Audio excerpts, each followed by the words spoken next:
بسم اللہ الرحمن الرحیم اردو لیب کے موجود دوستوں السلام علیکم۔ موجود دوستوں، اگر آپ ہمارے چینل پر نئے ہیں تو چینل کو کائنڈلی سبسکرائب کر دیا کریں، ویڈیو کو لائک کر دیا کریں کہ اس طرح کی انفارمیٹیو ویڈیوز کا تسلسل برقرار رکھا جا سکے۔ جیسا کہ آپ جانتے ہیں کہ یوم دفاع ہر سال 6 ستمبر کو پاکستان میں بطور ایک قومی دن منایا جاتا ہے۔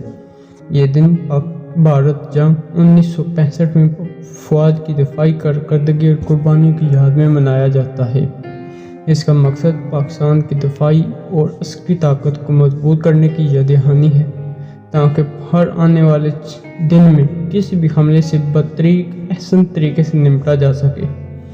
اس دن اسکول، کالجز اور جامعات کے علاوہ سرکاری دفاتر میں 6 ستمبر 1965 پاک بھارت جنگ کے شہداء اور غازیوں کو خراج تحسین پیش کیا جاتا ہے۔ بھارت کے اس حملے کے پیشوائی کا تذکرہ کیا جاتا ہے جس میں اسے شکست کا سامنا کرنا پڑا تھا۔ ہر پاکستانی اپنی فوج کے دفاع پر فخر کرتا ہے اور یقین رکھتا ہے کہ پاک فوج پر محاذ پر سرخرو ہے۔ 6 ستمبر 1965 کا دن عسکری اعتبار سے تاریخ عالم میں کبھی نہ بھولنے والا قابل فخر دن ہے، جب کئی گنا بڑے ملک نے افرادی تعداد میں کئی گنا زیادہ لشکر اور دفاعی وسائل کے ساتھ اپنے چھوٹے سے پڑوسی ملک پر کسی اعلان کے بغیر رات کے اندھیرے میں فوجی حملہ کر دیا۔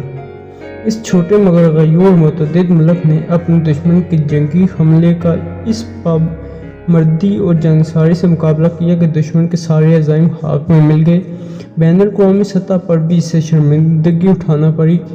جارحیت کرنے والا دو بڑا ملک ہندوستان اور غیور و متعدد چھوٹا ملک پاکستان ہے۔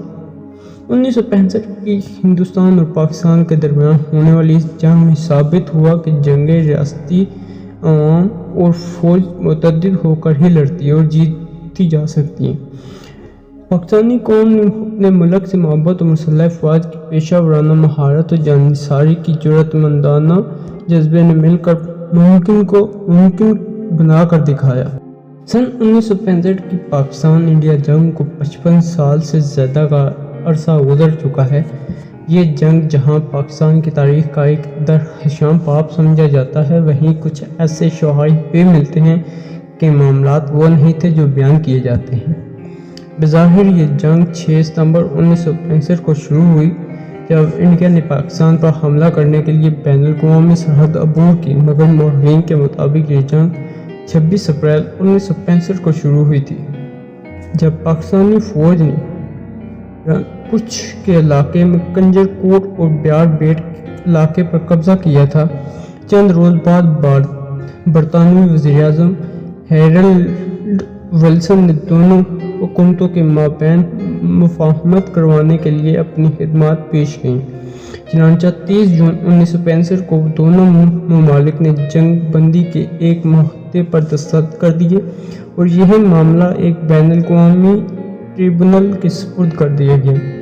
جولائی 1965 میں پاکستان کے زیر انتظام کشمیر اور پاکستان کی مسلح افواج نے انڈیا کے زیر انتظام کشمیر کو انڈیا سے آزاد کروانے کے لیے ایک گوریلا آپریشن شروع کیا، جسے آپریشن جبرالٹر کا نام دیا گیا۔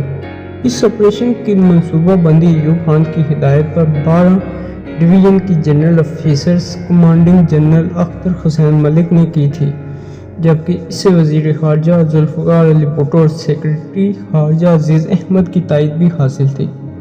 آپریشن جبرالٹر کی ذمہ داری مسلم فاتحین سے موسوم طارق، قاسم، خالد، صلاح الدین اور غزنوی نام کے 5 دستوں کے سپرد کی گئی تھی۔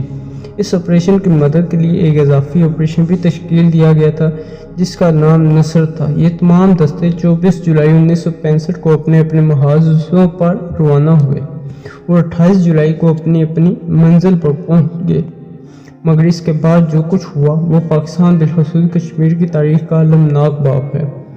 یہ تمام دستے اپنی مشن میں بری طرح ناکام ہوئے اور سوائے غزنوی کے جس نے بڈل اور اس کے ملحقہ علاقوں پر اپنا قبضہ قائم کر لیا تھا اور جسے مقامی آبادی کی حمایت بھی حاصل تھی، تمام آپریشن جبرالٹر منتشر ہو کر دم توڑ گئے۔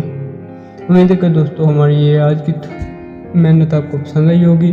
اگر پسند آئے تو ویڈیو کو لائک کریں، شیئر کریں اور دعا ہے کہ ہمارے پاک وطن کو اسی طرح ہنستا، مسکراتا اور چمکتا قیامت رکھے۔